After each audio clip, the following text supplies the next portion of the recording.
All right, welcome back. We are COMP1115, Game Programming 1, in the fall 2025 semester at Georgia, and it's week 6, part 3 of our broadcast and recording. In the last part, talked about a lot of stuff. Some stuff didn't work, like, the whole branching thing with renaming, that's an issue, right? And we also talked about strings and string methods in the console, and now I want to talk about enumerations a little bit. So what are they? So imagine if, and this is part of your in-class exercise, by the way. Imagine if I have, a bunch of strings that represent different parts of the years, seasons of the year, let's say, as an example. So let's say winter, spring, summer, fall. I can have 4 different strings. And let's suppose there's a couple ways I could do this, right? I could represent them with strings, or I could represent them with numbers. So 0 then would be like winter, 1 would be spring, 2 would be summer, 3 would be fall. Let's say if we do 0-based counting. It might look something like this, where if the current integer is 2, that would mean summer. And then we could check if current is equal to 3, then winter is coming. But this is a problem, right? And this is the problem that we're encountering right now in our code, right? Which is, this naming system, 0, 1, 2, 3, is hard to remember. 5 years from now, when you come back to your to code again, are you going to remember what 0 means, what 1 means, what 2 means? Maybe, maybe not, right? Or maybe you might be confused. Maybe you think 2 means summer because you counted 1, or maybe you don't know where you're starting. Are you starting in winter?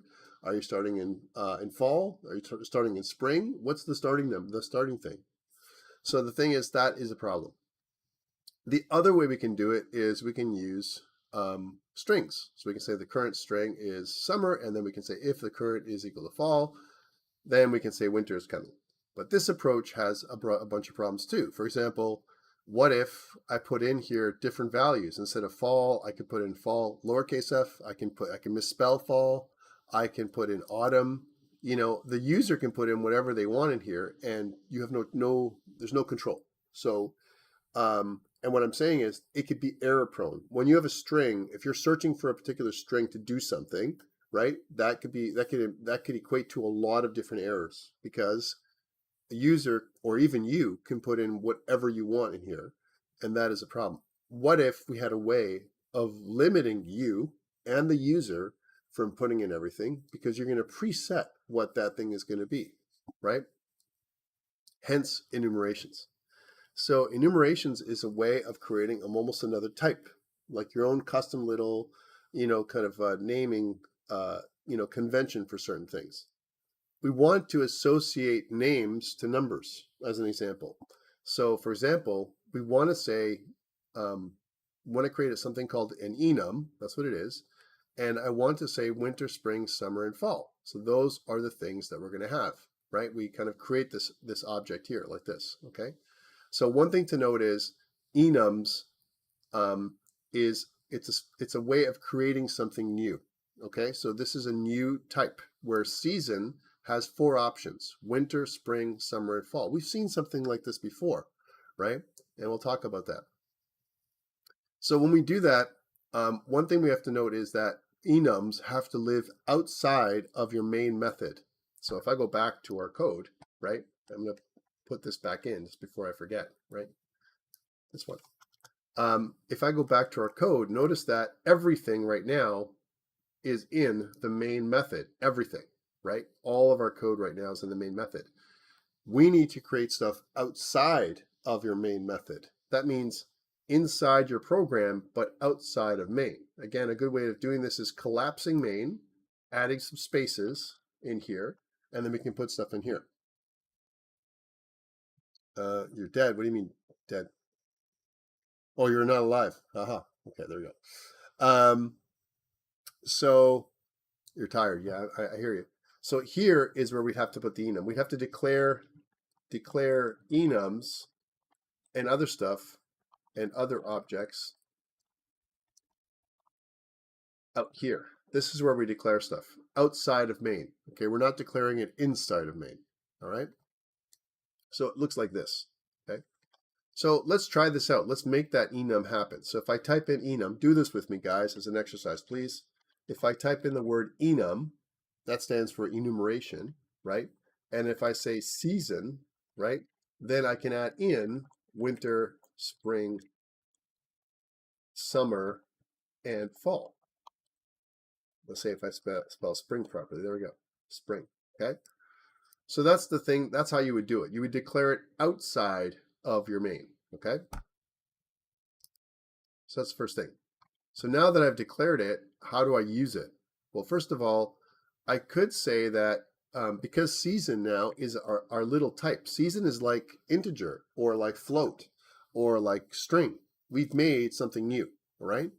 And so we could declare a variable inside of main, right? Let's get rid of all this. We don't need all this anymore. This is just the example. We can declare a variable inside of main, right? So declare season variable. That's what it is, right? Where we can say season, and then we'll say current, right? And we can say that we can declare what the default is. Notice that when I press the equal sign, it gives me some options. And it gives me a limited set of options. It doesn't allow me to add in anything I want. I can't, for example, say something like fall. I can't do that way. It'll just type in season.fall, right? I can't also do F, okay, for F or fall lowercase. It won't allow me to do that. It will correct itself back to what it's supposed to be, or it'll give me an error, one of the two. So if I say something like season.autumn, right? Season.autumn doesn't compute because autumn doesn't exist in the season type. Are you with me? Okay, because we made a new type. We just declared that in the curly braces, we declare that there's 4 different options for season: winter, spring, summer, or fall. Okay, and then autumn does not compute. Okay, so again, I can declare a new type like this if I want to. I can also use the season by itself. I can also do something like this. I can say season dot fall. I can do that. And season dot fall is something that I can do something with. Okay, like I can do that something with that later. I don't have to necessarily declare, to do something with it right away. And we'll talk about that in a second. So season, this is our enumeration. Enumeration is the reason why it's called an enumeration is it's numbered, right? A numbered set, a numbered list. Okay, so that's what the seasons are. One thing to note is that you need to use the dot operator to access all of the members of the enumeration. So again, if I was going to do season dot, you can see it's going to come up with these options, right? Another thing to know is that enumerations, if I hover over each one, it has an underlying number associated with it. So for example, winter is associated with 0, and spring is associated with 1. You can see that if you hover over. Summer is associated with 2, and so on. Okay. And you can change this order. You can say that, well, I want winter to be 1, right? You can do that. And then if I do that, if winter is 1, that means spring is 2, and then summer is 3. So you can change the where you start counting. In fact, you can change all the numbers. If I said like winter is 3, and then spring is 6, and summer is 9, and there's an example like that, or even 8, doesn't matter.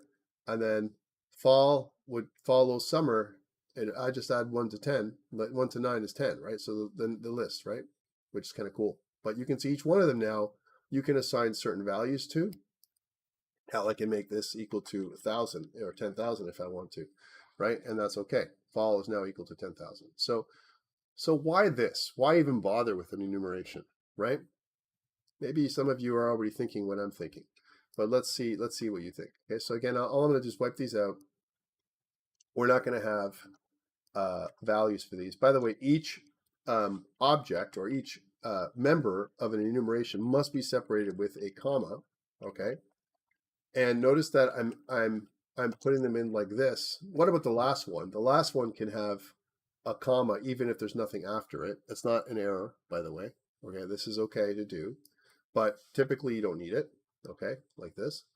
You don't have to list it this way. I've listed it this way. Sometimes you'll see it listed in another way where it's next to it. Okay, I don't prefer that. I prefer this method, so we see what it looks like. Okay, but you could put this all on one line, like over here. Okay. Um, so underlying numbers. Underlying numbers right now is because we've declared it as a integer. You can declare other underlying things in here as well if you want to make it some other number, right? Another numbering system. But for now, by default, enumerations are integers. That's what they are at the end, underneath, underlying, like whatever those things are. So that's how it works out. These are not strings, okay? They're not strings. So if I do something like season dot winter, right, as an example, and if I hover over winter, right, you're going to see that winter is equal to 0. That's what it works out to be. And season is also, the season object, right? So that's what it is. It's giving me an error because I'm not doing anything with this. It's returning the winter option, but I can't just leave it like this alone. It needs to be assigned to something. That's why it's giving me this error right now. Okay. Back to this.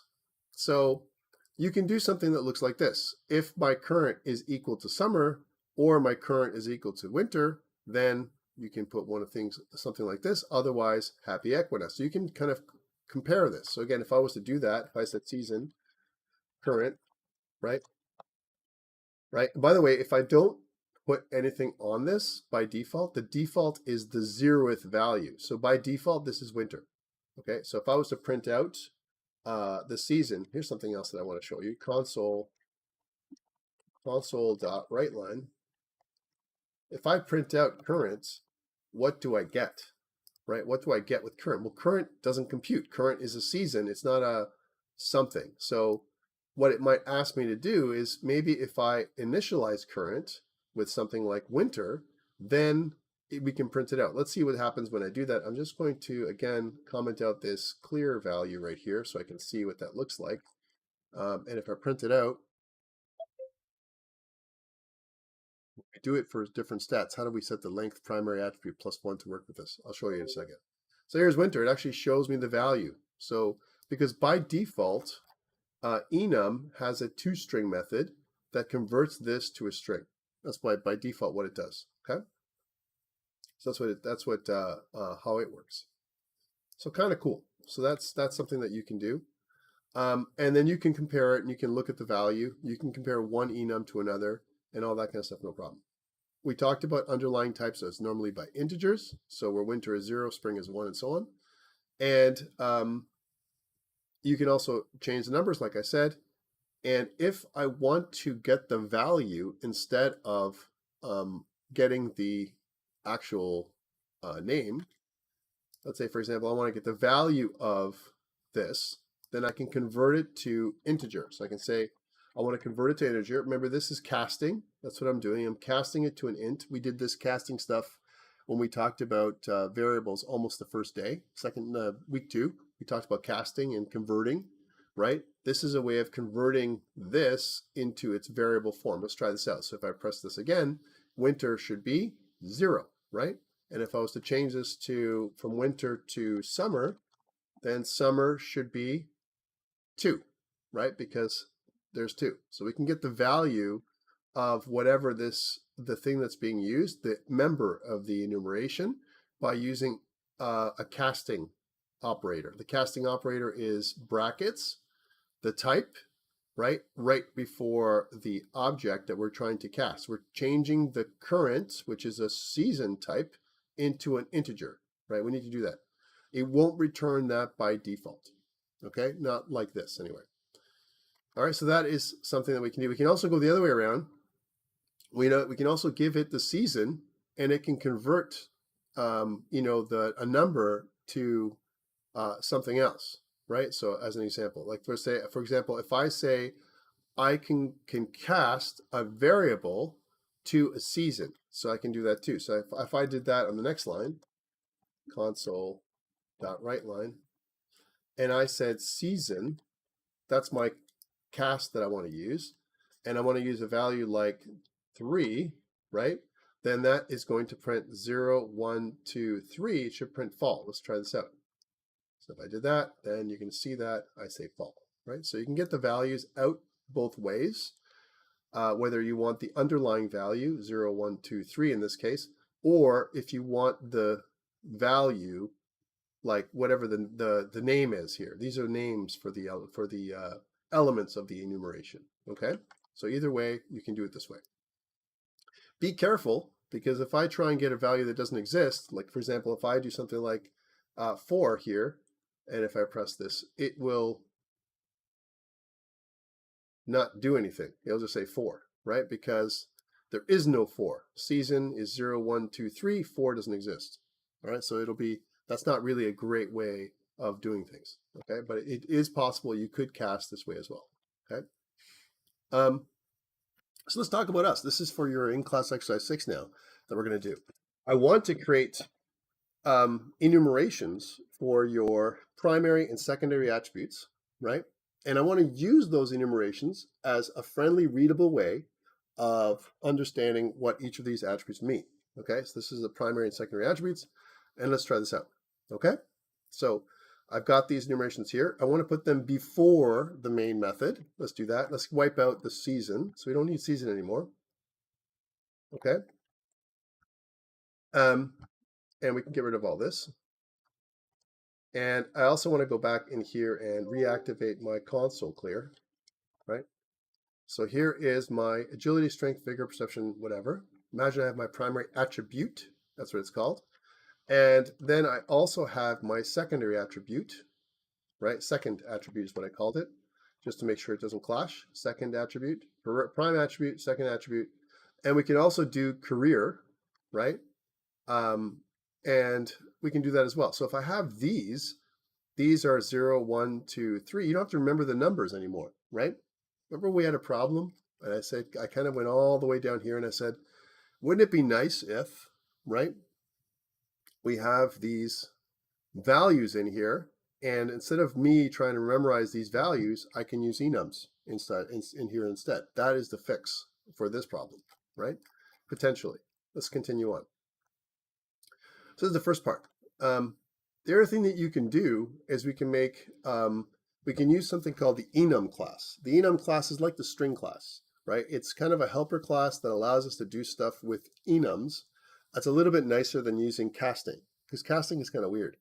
So here's the career enum. Let's also add that to the top. So we'll add this, the career enum that we have. We'll add this to the top up here, right? Here we go. So there's the career enum. We'll also add in marine, because we added in marine already, all right?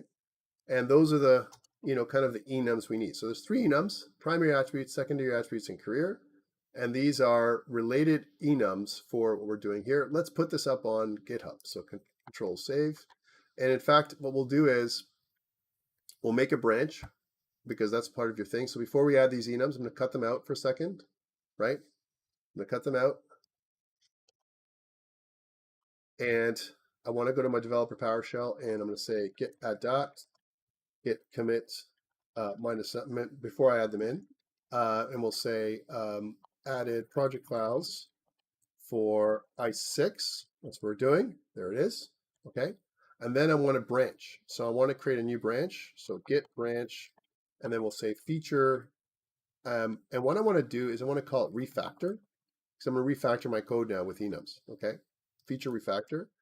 And I want to git checkout the feature refactor. There it is. So I'm in the refactor branch. And now up at the top here, I want to add in, before the main, I want to add in those enums. Okay, there's my enums, right? So in here, I'm in the refactor branch. Let's put this back in. So I'm going to say something like git add dot, git commit minus m, and we'll say something like added primary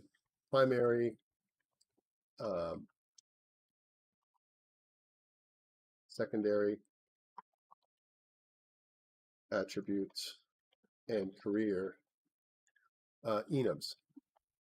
Okay, and push. Oh, I got to do git push minus u origin, and then the name of the branch I'm going to, which is the feature dash refactor. So what this does is every time I push now, it'll go to that refactor branch. Okay. So if I go back to online here, and if I go back to ICE6, ICE6 now has 2 branches, right? One of them is my main branch, and the other one is my feature refactor branch. That's what I'm doing. Sure, I can. So again, the commands are, if I go up,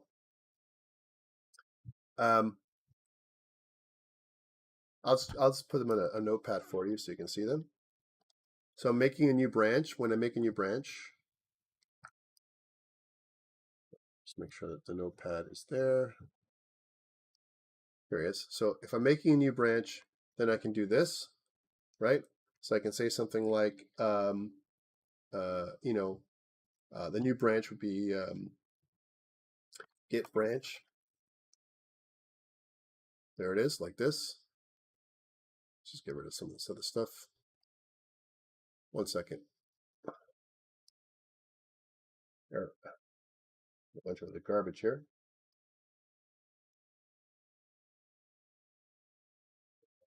I don't want to need to necessarily keep all this stuff because it doesn't matter.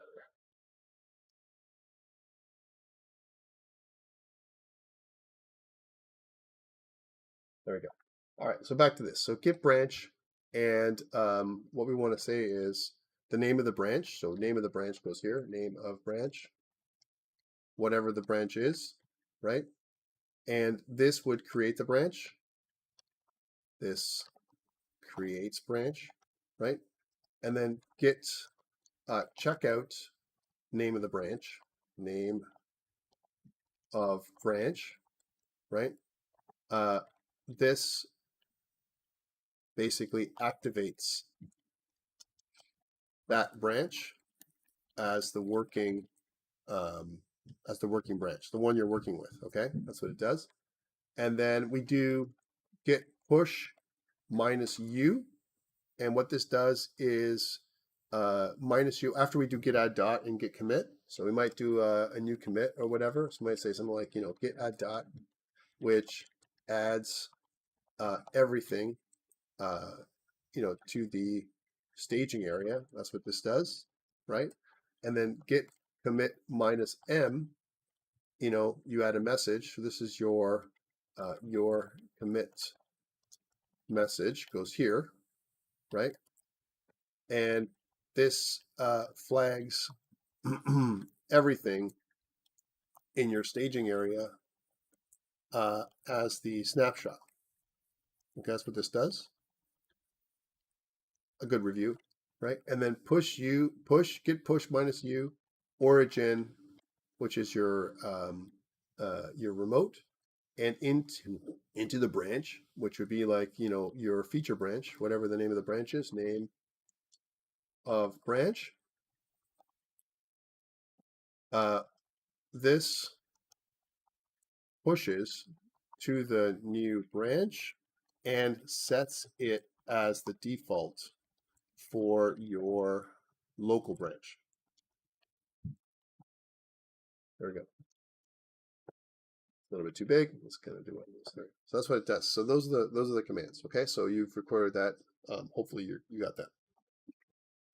And that's what I did here. I did all that stuff there. Okay, so now that we've got all those things in there, we need to use them somehow. And again, the PowerPoint shows us how to do that. There, you could use get names. So get names is a way of getting all the names from these and creating. Get names actually returns a string array. Let me show you how that works. So if I say something like career.getNames, that doesn't work. But if I do an enum, so an enum is the helper class, enum.getNames, and for my career, I want to say my career enum, it's almost good. But what we need in here is we need to tell it the type. So it doesn't know underlying that it's a zero, that it's an integer, because remember, enums could be other underlying types. It doesn't have to be an integer. So C# tries to be flexible, and that's why it doesn't automatically assume anything. Okay, it can't detect what type this is, so you have to kind of put in front of it type of, right? Which basically determines what type it is. It's an integer. And then it returns, if I kind of hover over, it says, I'm going to make a string array out of it, that's what it returns. So if I do something like, something like var my careers is equal to this, right? I can create a string array by using this method, getNames.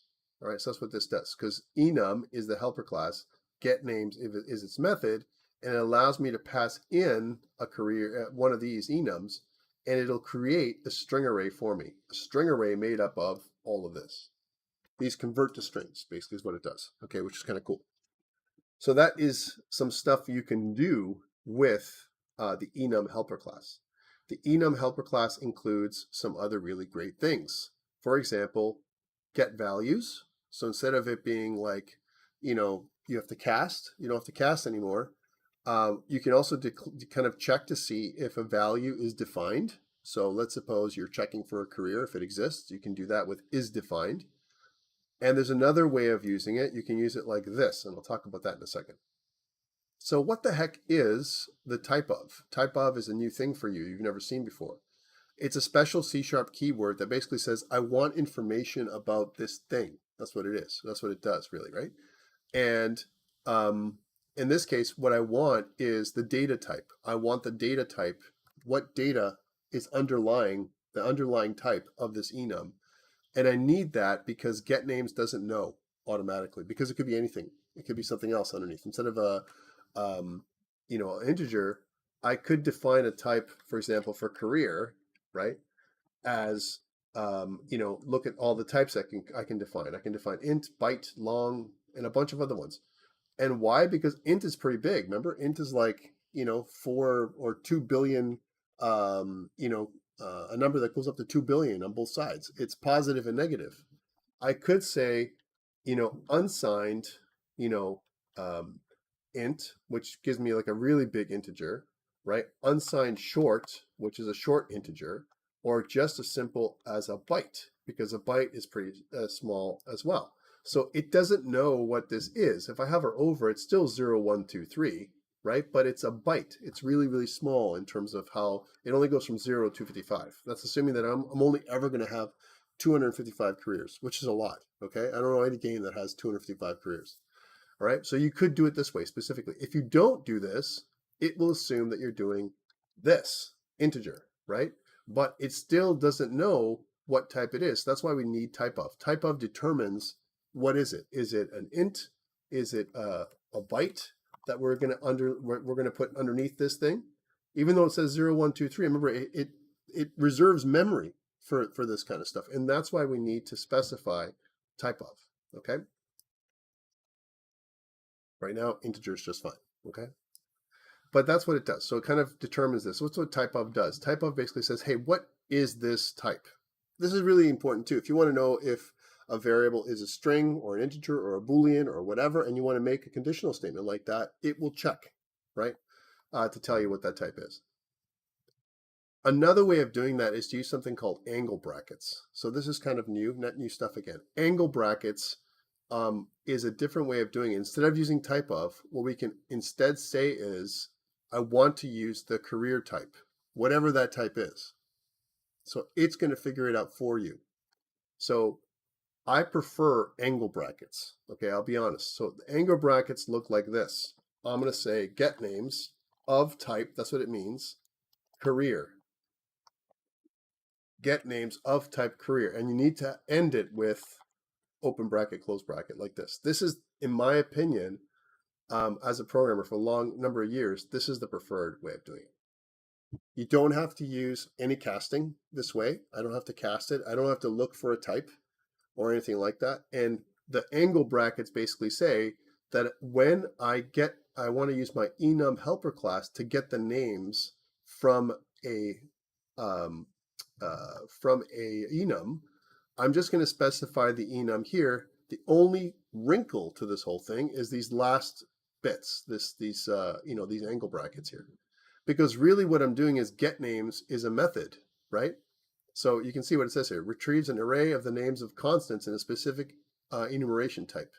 The specific enumeration type in this case is career, right? So it says a string array of names of the constants in career. It actually tells you that. And if I click on career, it actually it kind of goes there and checks what those are. So these are all the constants. That's what these are. They're constant values, right? And that's another way of thinking about it. We've talked about constants before, right? Constants are variables that can never change. So these are things that will never be able to be changed. They're set in stone, all right? And we want that because we want the user, or you, 5 years from now, to look back and understand what we've done. So this is definitely a way we can do that. We can kind of get names and put this on. And because get names returns an array, oh man, now we're cooking. Michael says, so the get names method is taking the text value in the enum and not the numbers that are associated with them. Correct. But there's another way of getting that. If I wanted to get something else, I could say var my values, my career values, okay, an array, and I could say enum dot get values. Now be careful. In this case, using this returns an enum type, an enum array. We don't want that. We don't want to use the angle brackets here. Here, you want to use get values with the type of. Okay, again, it depends on what you're doing, but type of career, right? And what this is going to do is it's going to return, right, an array, right? Notice it says the array that it's going to return here. It doesn't know the type of array because it doesn't know the value type right away. So this is kind of interesting, the way it works. Get values of career. And by the way, if I was to try something else weird like that, like try and cast, can't cast like this. You can't do int and then career and expect the proper value. This doesn't work, all right? It doesn't work like this. You need to use type of in here, type of. So you could get values, right? Type of, the other way around, type of career. If you wanted to get all the values, you could do this, right? But again, unless you specify, if I say something like int array, right?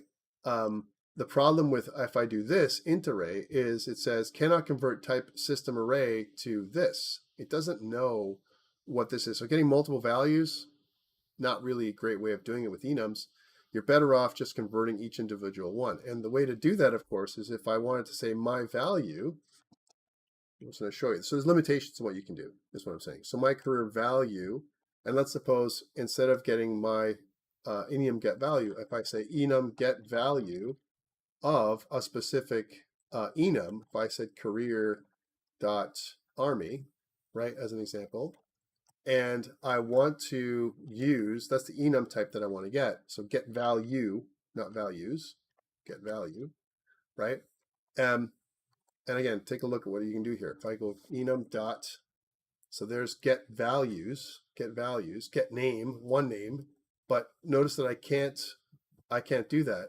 I can also try parse. There's a bunch of other stuff here. So where the enum class is really great is if you want to get the value in terms of the name of the enums.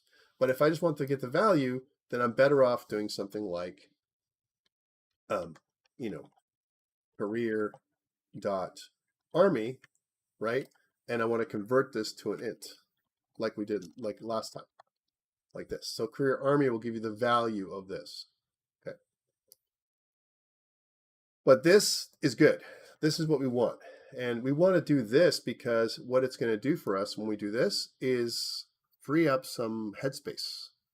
Let me explain what that means. So let's just get rid of this now. I have these beautiful enums and I want to use them. Well, so let's scroll down. Let's see where I can use them. I can use them here. So instead of having all these big lists of things, I can incorporate all these cool little enums in here. And instead of me having to enumerate each string individual, I just put it up here. And this is great because it does two things for us. It kind of kills two birds with one stone, right? It gives me my string array and it gives me an underlying integer where I can kind of get more information about what that is. So here's how it works. I could say something like, and this is what I want you guys to do. I want to refactor my primary attributes to use my enum. So I'm going to say enum dot get values of type prime attribute, because that's the prime attribute, get values. And it says string array, right?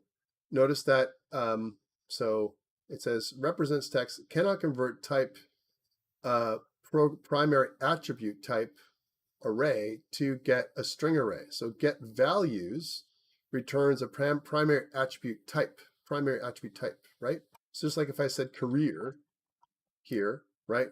And I want to assign values to my array. So this is returning an array, right? And instead of doing a career array, that's what I kind of want to do. I want to do this, right? So this is the career array, right? I want to do get values, get names. That'd be okay. Get names of prime attribute. There we go. I'll be okay. Prime attribute, sick brain. So this gets the array from this, which is cool. So if I change this, then this is changed automatically. Now you might see there's no advantage yet, but there will be. All right. Same thing with this one. So if I do enum.getNames of type career, that's also, dot type second attribute, right? Instead of secondary attribute. All right. So that's what that is. And I can do the same thing here. enum.getNames of type career, right? So those are the ones that we can do right now. So I've replaced everything. Let's test it to see if it still works. Okay, so if I test this out and see if it still works, we should still get the same things. Let's take a look. So if I say something like Tom, and if I do 3, I still get these names, right? These are all things that are coming now from the enum. So let's put this up on GitHub. So I'm going to say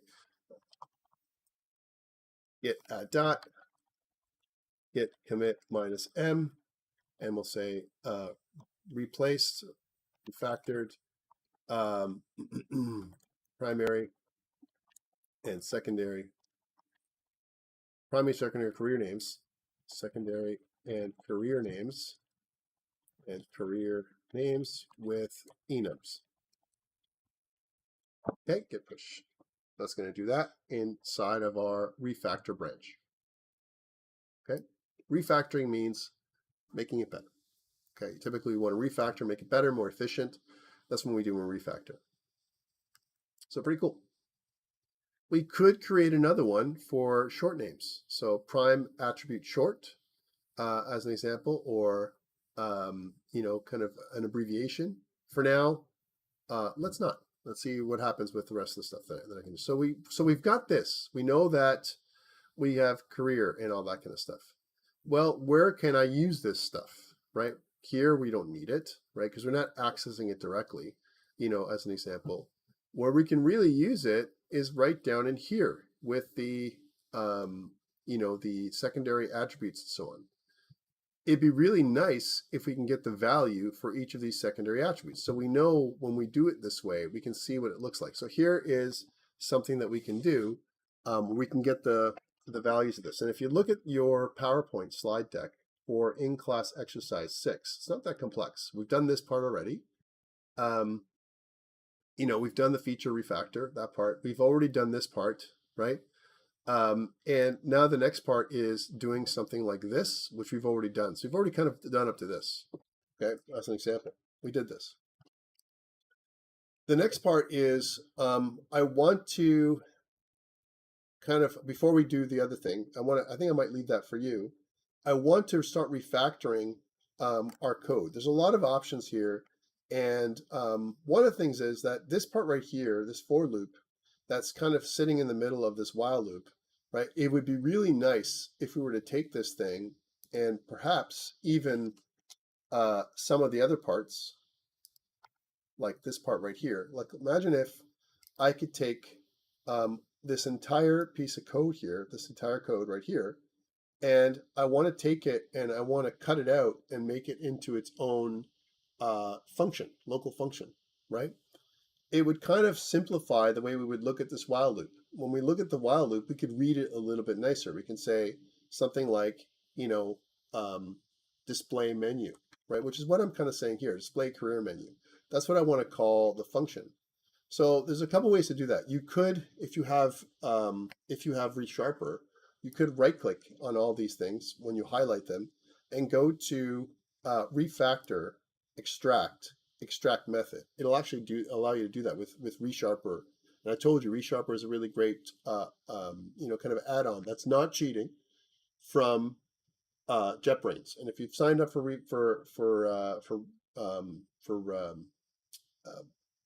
ReSharper, it's pretty cool. So I can do one of these. I can extract a method, and it says I can do one of the two things. I can extract a method or a local function. I can choose the local function, and I can also choose where it goes. So I can choose where it goes here, and it's going to give me a little message that basically says, what is this method called? And I want to call this display career menu, right? Because that's what I said that I want to call it, display career menu, right?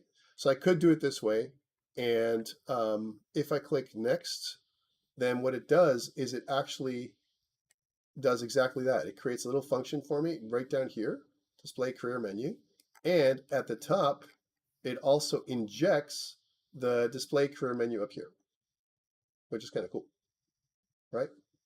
So, and it also notice that display career menu returns a string. And I can undo this change. I'm going to go back to undo this everything. So this is where it was before. Now, why did it ask me to do this? Why did it ask me to do this? Because if you notice, right, I've included this read line where I'm reading in the character's name. That's not really part of the career menu, right? That's not really part of the career menu as well, at all, actually. So I think what I did was I chopped out part of the career menu, which is like select your career or whatever. Like there was like, choose from these careers. I think I had that previously in my code, but it's okay. So really all I need is this part right here. This is like your career, and I didn't need these two things because that's not the menu. That's like the character name. That's what this is. Okay, that's why it asked me to do that. So you can definitely use ReSharper to do that, or you can just do it manually yourself. Let's do it manually. So in order for me to do it manually, I'm going to skip down over here to the bottom of my code, and I'm going to put in a new, make a new function. So I'm going to start with void. How do we get the add-on? If you go to ReSharper, right? If you actually look at ReSharper, it's from JetBrains. So JetBrains, is a pretty cool outfit. Like I said before, I kind of talked about this earlier in the semester. And it is a paid feature. It's not something that you get for free. But if you're a student, if you go JetBrains Education, JetBrains Education has a student pack. And the student pack includes all of those really cool tools. So you basically sign up for this. I'm just going to copy this and put it into your chat window. You sign up for this, and then what you do is you can download the extension and attach it to Visual Studio, right? So, and what it looks like in Visual Studio is up here under extensions, you can see that I have ReSharper activated. And what ReSharper does is it does code hinting and code completion, but it doesn't do any kind of AI. There's no AI involved here at all, okay? Which is pretty cool. So, but for now, let's just do it manually. So I'm going to call this display career menu, right? That's what it's going to be called. And what I can do with this empty space is just skip up to where I have my career menu up here, well, first I'll copy all this, copy all that instead of cutting it. You could cut it too if you feel confident. Go all the way down here and paste it in. So that's what my display my career menu will do. It just does all this, right? And then where I copied it, I can comment this out. So I can show the phases. So this, I've commented this out. And then here I can call that display career menu function here. So I can call that function, right? So there's my display career menu. So what this does is it creates a nice, easy way to look at this code as opposed to try and read all this stuff and figure out what it does. This, you can be confident that display career menu will actually do that. Let's try this out. So if I kind of refactor this and I go there, and if I press Tom, I still get my career menu, and I can still do my my number from 1 to 7 or whatever. Okay, so that's what it does. So that's refactoring. Now that I know it works, I can get rid of all of this code, and then I've got my while loop looks a little nicer. So I kind of set up the variables, I clear the console, my title is character sheet, I read in my character name, and then I display my career menu. Okay, so this is pretty cool. So I want to put this up on GitHub, and again, down in here, it says that my message is going to be refactor career menu code by extracting it into a function, display career menu. So that's what I'm going to do. So save. So I'm going to say git at dot, git commit -m, and we'll put that in there, and then git push. So that is the new change I made to my menu.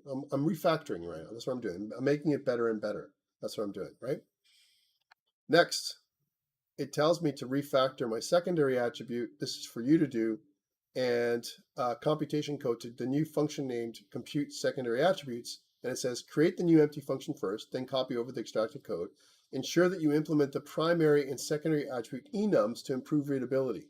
Hint, replace the integer literals with the enum and the index operator. So what this means is, I'll do one for you so you can see what this looks like. If I want to replace this one with the proper enum, what should I use for secondary attributes here? Anybody? What do I put in here if I want to use an enum for the secondary attribute? Because we don't know what 0, 1, 2 means, right? But we know that enums have, we have the second attribute enum has 3 names, right? Awareness, toughness, and revolve. Get values. We could do that. It's really get names. So, but we really can do a get name, or, so if I do something like, I can do this 2 ways. I'm going to say enum dot get name, this one, and I can get name for the enum that I want, which is, an example would be the second attribute, right? And then I can use type of. So that's definitely something I can do like this. So I can get the name.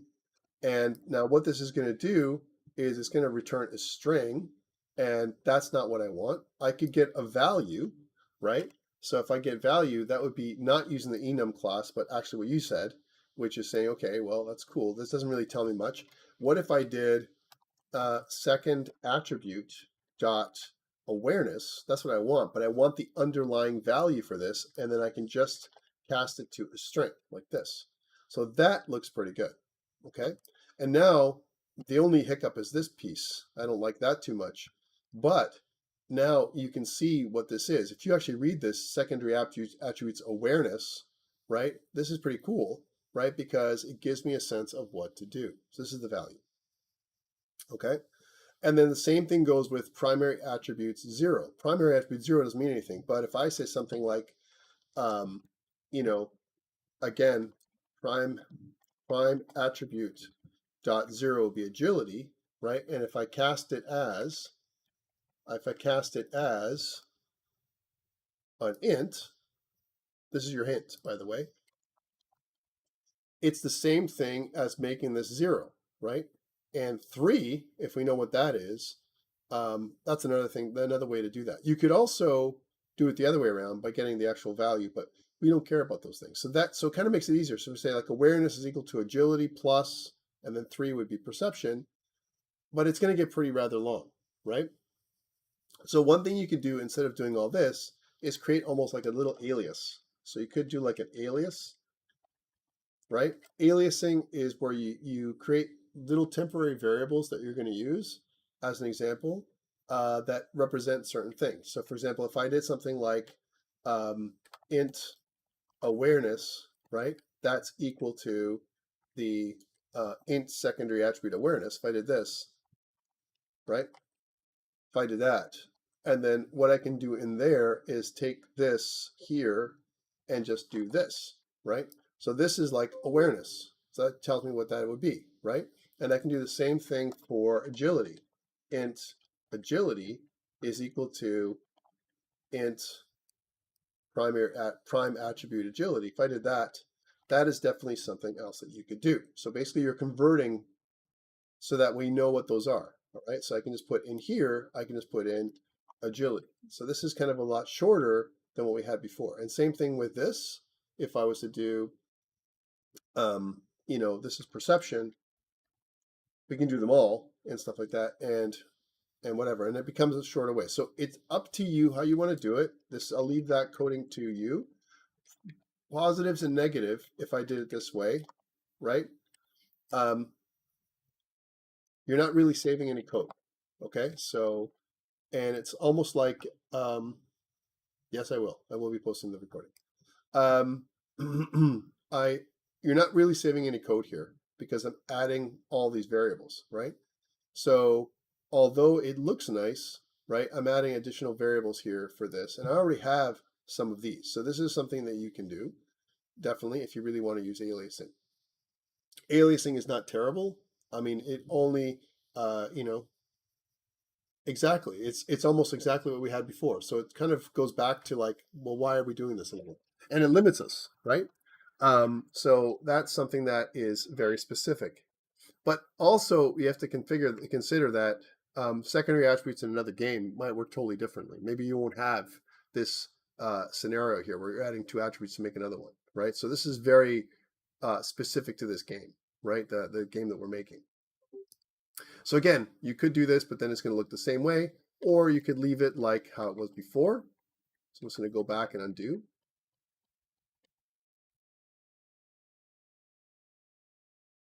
All right, and this is okay. It's long, right? But it saves us the trouble of putting this in. So if I do something like int, and then again, prime attributes dot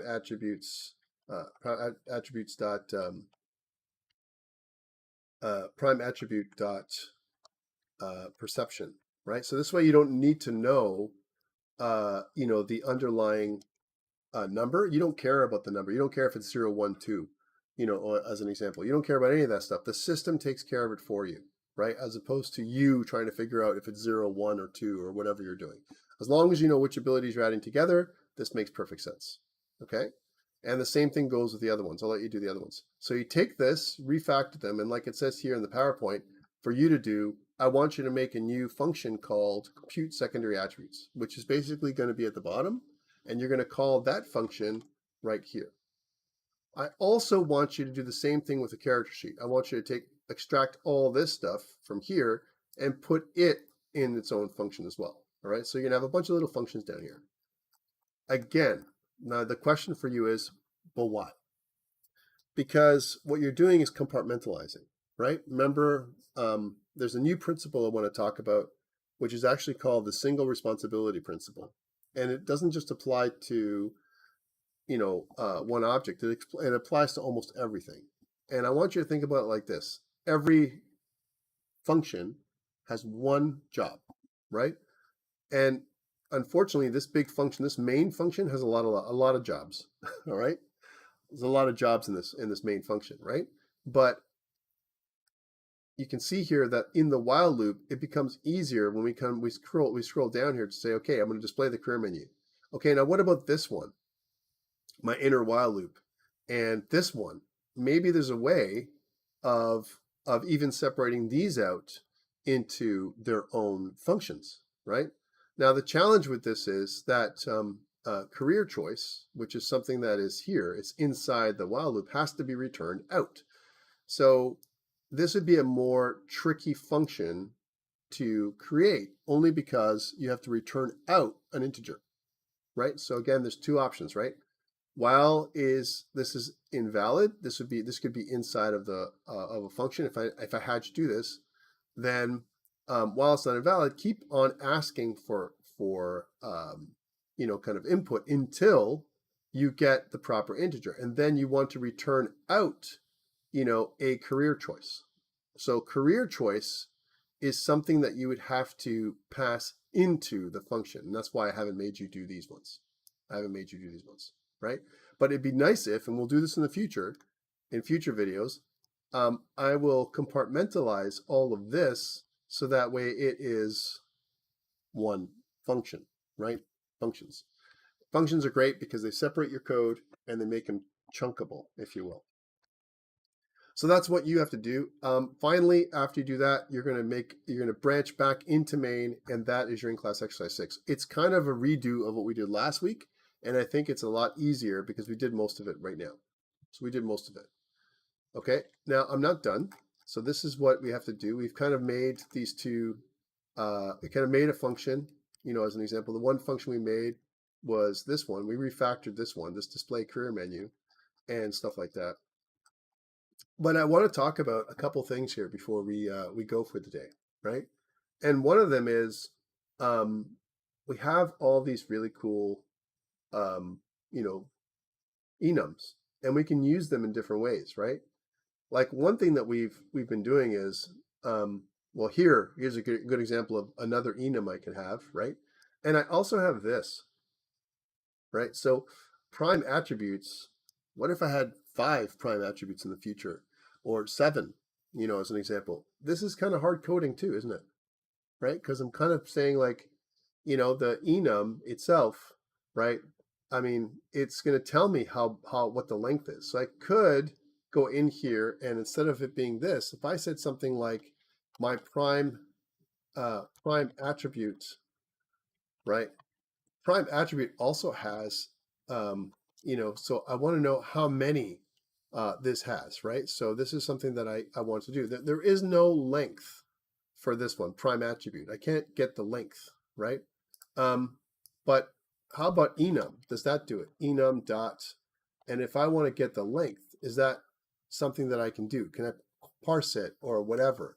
So it really doesn't do that either, right? So how do I get the name, the length of an enum? How do I do that? Because I want to have that in there, like the number of elements inside of this thing. So there's a trick that you can use. I'm going to put 6 back in here. You could add another one, right? And it's a trick. It's kind of like, max value. It can take a max value. Let's take a look here. So if I go to, so if I go to enum, these are the ones that it has in it. So enum has these classes: get names, parse, try, is defined. These are the ones it has, right? Format, and so on. Okay. And the name itself, so if I look at prime attribute, that is the enum itself. It has these ones, right? It has perception, agility, strength, blah, blah, blah, blah. And it also has get values, underlying type, try format, try parse, and type up. These are the ones that it has, okay? So that's all it can do. Well, what if inside prime attribute, we say something like num attributes, okay? Hear me out for a second. Num attributes, right? Num careers. What if I did that? Okay, now this is a bit of a hack, but if you think about it, it gives me 6. So it's not something that I'm going to use, right? But it kind of gives me the name or the value right here. This is worth 6. This is worth 6. This is worth 3, and that's worth 6. So if I did that, and if I said something like prime attribute dot num attributes, all in caps, like this, so I know it's only for that reason. And if I took the value of that thing, int, then that is 6, right? So that's a trick, right? So you can get the number of enums, number of attributes in the enum. Okay, that's really what it is right now. And you can do the same thing for 3. So I can say something like int, and then second attribute, and then dot num attributes, right? So that kind of num attributes, again, is my funky way of knowing that is how many attributes there are. Now, if I was going to add more in here, I would add them above the num attributes element. So that way I could keep adding them as many as I want, but I wouldn't always have this at the bottom. Always have this at the bottom. This is a trick, programming trick. Okay, so that way we don't have to do some kind of really weird thing where I check what the last value is. Okay, so this is num attributes. And by the way, this works across different programming languages.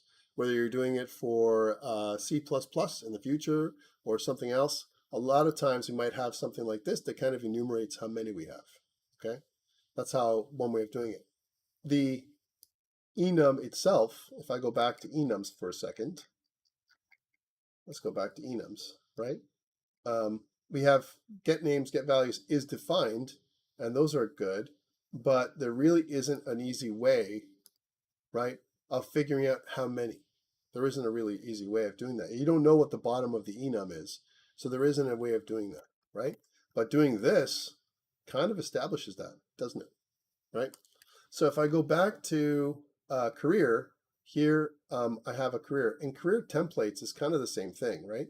Here I'm automatically making as many careers as I have, right? However many careers I have. That's in this line. And that's something that I'm manually doing because this is data that I'm loading in, right?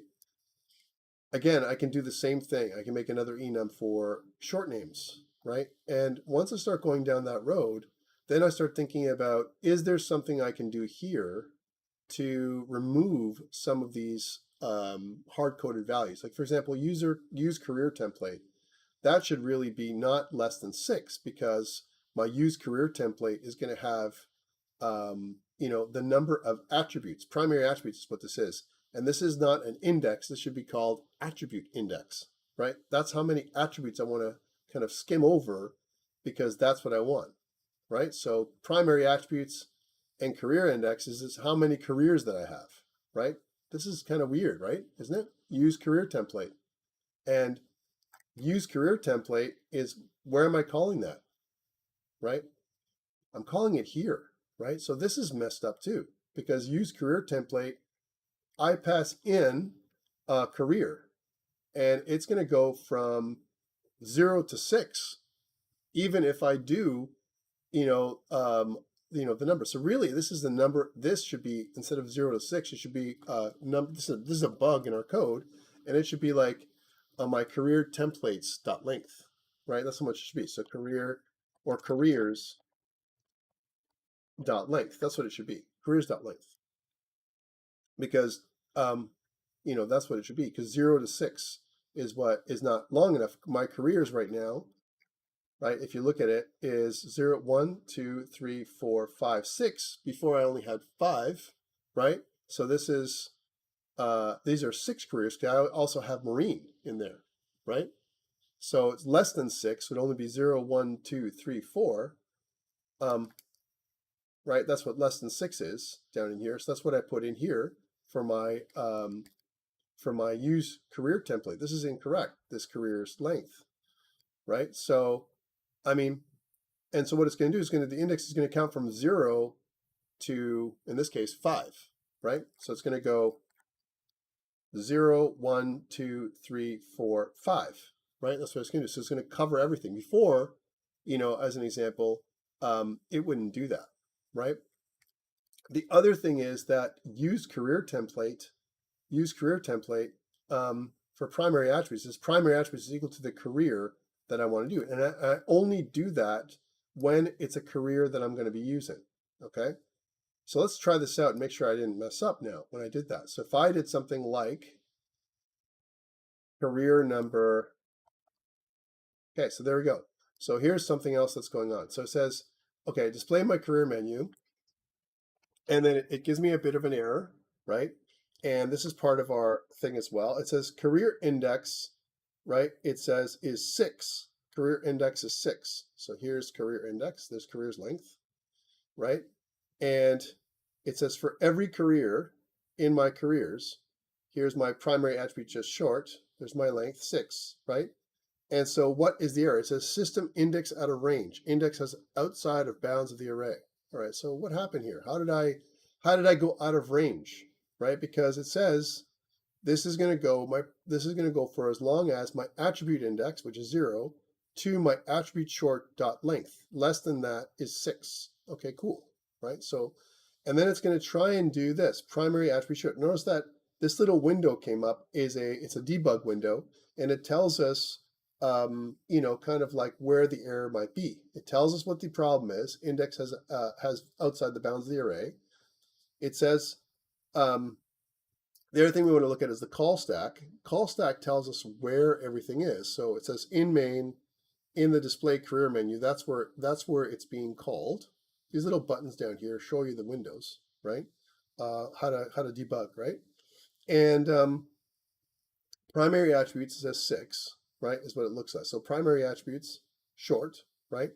Attribute index, 0, that's what it says. Career templates, and then career index 6. Oh man, career index 6. So that's what happened here, right? So it says the career index went to 6 because we went to career index plus plus, right? And so this attribute index is, kind of, it went to career index 6, okay? But career index 6 is out of range somehow because career templates only have 0 to 5. Let's take a look. If I go back up here, it's 0, 1, 2, 3, 4, 5. How did it get to career index 6 where career templates is only that many? Well, if I go back down to what I did, I went to, I'm going to loop through starting at career index 0 and go to careers.length, which is 7. Less than careers.7, which is 6. So careers.length is this, right? Notice that the careers are 7 careers. I have 1, 2, 3, 4, 5, 6, 7 because I've added in this num careers.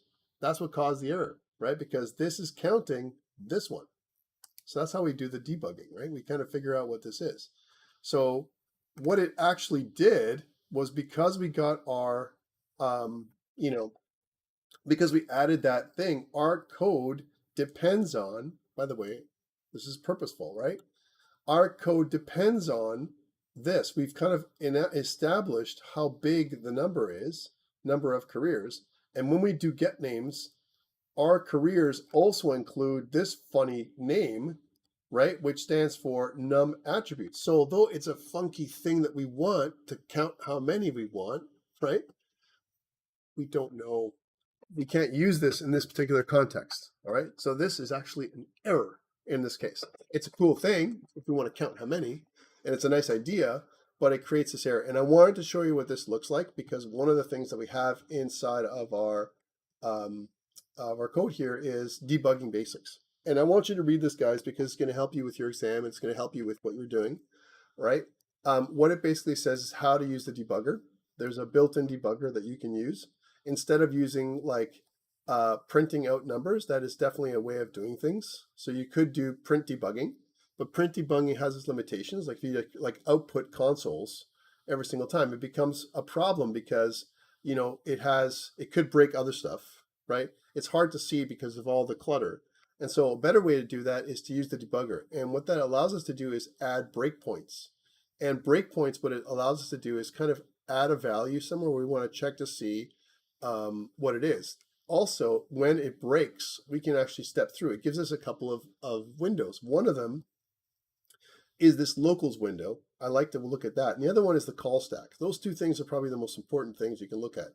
The call stack tells us where the problem is, like which function was called. In this case, is the display career menu. And this tells us the values of all the items that we're looking at. And also, if you hover over values while this is in break mode, right, as an example, so if I hover over this value, it actually tells you the value that we're hovering over. It actually tells you what this value is, okay? So it kind of tells you all this stuff, which is kind of a neat way when we're in break mode. When we're in break mode, notice that there is a stop sign, the stop debugging thing, right? And I can also use these other keys, which is continue, that's what this does, show the next statement, step into, step out of, and step over. We can kind of get through this, debugging thing as well. So please read the debugging part. This is for you to do. Okay, so we know that there's an error. So that means, yes, Tom, that was a really nice idea to count how many enums. But in our case, it's a problem. And it's a problem because when we do this, we're using enums down here. So unfortunately, although I would love not to do this, I have to do this because when I do this, even though it works in our context, the way we've built our program, right, then we need to do it this way because we're actually reading the names of the attributes in here. Okay, that's why we're doing it. Other ways of doing things. We could create constants somewhere at the top, which is like number of primary attributes. We could do that. And that constant could go in there. Okay, that can be there. But, be careful. If you start adding stuff here into your enums, although it would be cool, you can find out what those things are, right? In our context, it will break it. So if I run it again now, right, with no changes, right, you can see that if I go to 6, right, then it's going to show me marine, okay? And if I go to 1, it's going to show me army. I should be able to go from 1 to 6, no problem now, right? And if I go to 7, it should be my random career, okay? That's what it should be. Okay. So that's one thing I wanted to show you, debugging, all right, where we do that kind of stuff. The last thing I want to talk about here is what's also in the PowerPoint. I'm going to skip through this all, which is writing a really good README file, right? So one thing that we haven't done is talk about a README file, and what you could do is you could use it. README structure looks like this, and it uses something called Markdown, right? So Markdown, it's kind of like markup, like HTML, but it uses a hashtag. One hashtag with a space means an H1, like a header, and 2 hashtags mean an H2, so a secondary header, and so on. So you can add all of this. What you want to talk about in your README file, if you're going to add one, is what's the project title, what features you have, how do you install stuff. In our particular case, what we would have maybe add is something like this. My project title and the course info would be something like this. So ICE6 is a character generator. You know, here's my name, here's my student ID, this kind of stuff, right? And here's my project description. So in our case, for ICE6, I don't want you to do this, right? But I'm showing you this because for your game that you're working with Christine on, right? For your GitHub repo, you may want to add in a really cool README that describes everything for you. So if you're the producer, or if you're the lead software engineer, lead programmer, whatever they call it, you know, you may want to add in a README into your project, right? And the README for your project, if you add it in on the Git side, you make sure that it's on the Visual Studio side as well. Okay, it can't be one or the other. So where you would add this, again, if you look at it, is if I look at my project folder, that's here. So if I'm inside of ICE6, then I'd want to add the README here in the main root of the folder, where your .git folder is. Okay, this is where I'd add a README. So and I would do that like this. So it's kind of say, you know, new file, you know, kind of thing, new text document. And that what you'd want to do is rename this entire thing and the as well as the extension, and it would be called README all caps .md for markdown. Okay, that's what it would be. And when you say yes, you have a README file, and inside there, if you open it up, let's say with Notepad, right, or with some other editor, right, as an example, then inside the README file, what you can do is put in some of this stuff that I showed you. For example, ICE6. I did this kind of stuff. You don't have to do this, by the way, for in class like this. I'm just showing you what you could do. If I kind of did that in here, and by the way, I have a little extension in Visual Studio Code that shows me what this is like. So game programming 1, and then let's say if I said something like Tom, that's me, right? And my student number will be, you know, whatever. And then this is October 10th, that's today, right? So you can see that that's what it would look like, right, in Markdown. That would be like when I push it up to GitHub, it's going to look like this, okay? And then project description will be something else I could put in there, right? So if I was to go there and put that in, you could see that the dash or the space dash space gives me bullet points. So this is kind of what the project would look like. So this is kind of the example of what it would look like. And if you're confused about what I'm looking at here, like what is this thing? It's Visual Studio Code. It's another editor. But really, if you just have Notepad and you do this and you save it as a README like this, you know, now it's part of your file structure. And what I could do is in my code, so if I go view terminal, and sorry, I'm running overtime, I could do git add dot, git commit -m, and I'll say added README file, and git put. So now the README file is part of your project. All right, so if I go back up on GitHub, just to show you that, here, and the main branch isn't going to show it, right? But if I go to my refactor branch right here, here's my feature refactor, it does show a README file, and guess what it does? It does this. So it actually shows you in your project what this looks like. So it's kind of a cool thing.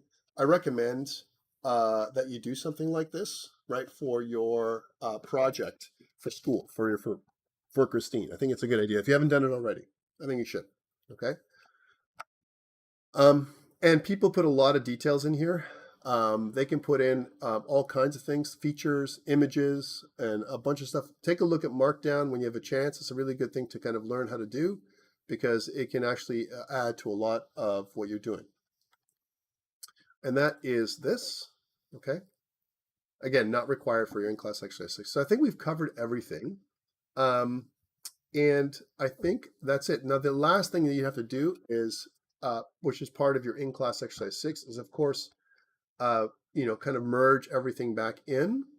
I'm going to do that here because I want to have a single, branch this time around, right? As opposed to having both main and the refactor branch. So again, what I would do is for this, when people had trouble with this, in their last thing, which is I would say git checkout main. So now I'm in the main branch, right?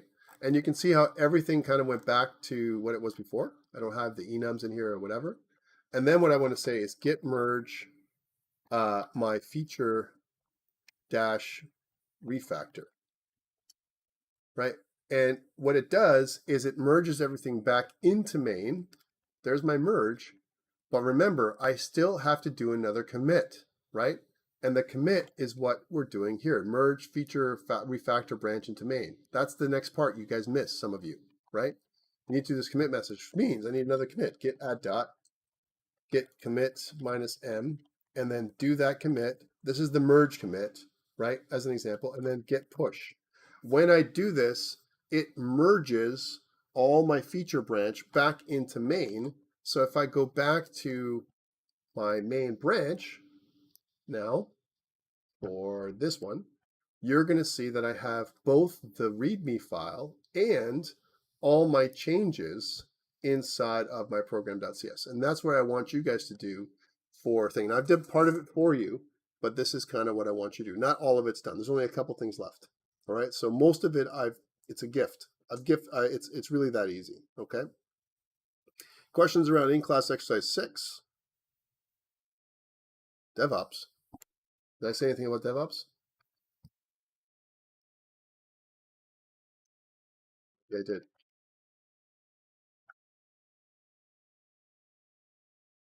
Did I say something about DevOps in here? No. Is it here?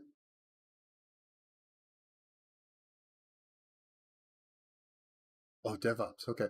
So DevOps, here, push to DevOps. It's pushed to GitHub. All right. Sorry about that. So it's a copy paste error. So DevOps actually is a Microsoft product. So if you go to dev.azure.com, you actually have access to this as well. But I use DevOps. Thank you for that.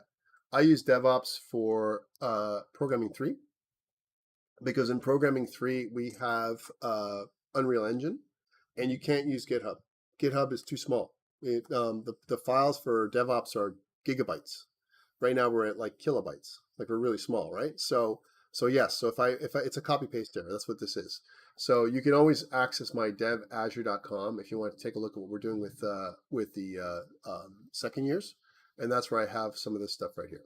Okay, that's what DevOps is. DevOps. You also have your own DevOps. You can make your own DevOps organization, and we'll talk about that next year when we're together. Okay, sorry about that. All right, so it should say GitHub, not DevOps. Thank you.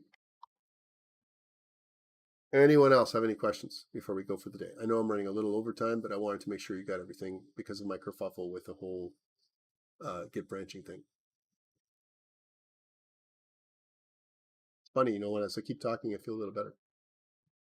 All right, so that's it for me today, guys. Thank you so much. Hopefully you got all that. Please, if you have a question, and also for those people who have accommodations, please For the accommodations, let me know. Like send me an email or ping me on Discord. For the people who have questions, book time now, because Tuesday and Wednesday are the only 2 days I'm available next week. Thursday is a test that I'm doing with the second years, and Friday is a test I'm doing with you. So Thursday and Friday is out of bounds. Monday is, Thanksgiving Monday. So Monday I'm not available. I'm with my family. So please book time on Tuesday and Wednesday. If you can find slots, now's the only time. You won't find slots later on today. I'll guarantee you. I will post this video right after this class. Okay? Questions? If not, that's it for me.